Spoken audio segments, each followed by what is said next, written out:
Celebrity Justice. Today on the Celebrity Justice docket.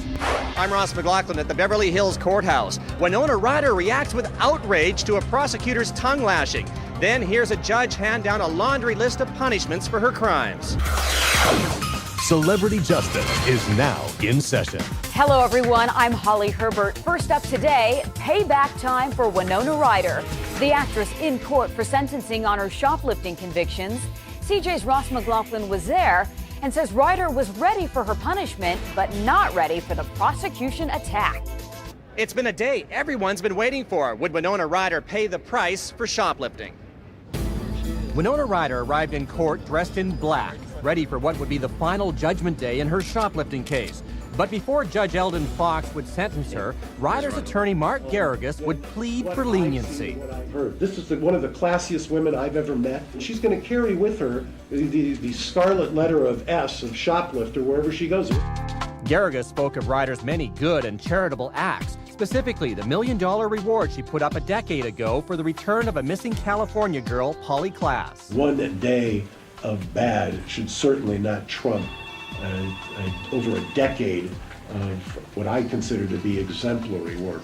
But prosecutor Ann Rundle quickly pounced on Ryder's attorney for bringing up the Klaas case, and the courtroom exploded. It's for someone to trot out the body of a dead child and in some way say because she supported It's just so outrageous, Judge. Ryder on her feet, visibly upset, but yet she chose to remain silent. The court also heard about all the prescription narcotics Ryder was carrying when she was arrested. Although not brought up in trial, it did have an impact on sentencing, and also the fact that Ryder has not admitted her guilt. You have refused to accept personal responsibility for what happened on December 12th. That is not my intention in this matter to make an example of you. I'm going to hold you accountable.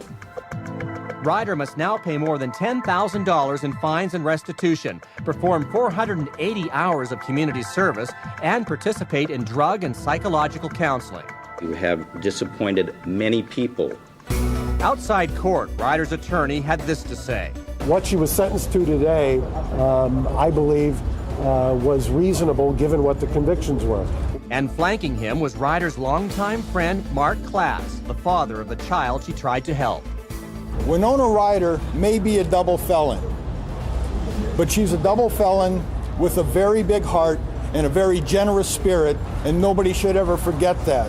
When I was with her a few minutes ago, she was much more concerned with the very insensitive and downright low-down comments that Ann Rundle had made about my daughter than she was about her own current situation. But prosecutor Ann Rundle makes no apologies.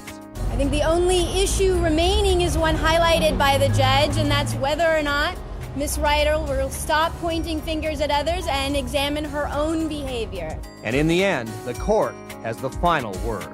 If you steal again, you will go to jail. The court and the world will be watching. The judge has ordered the media to stay away from Ryder while she works off her community service. But she will have to report back in April on her progress. Holly?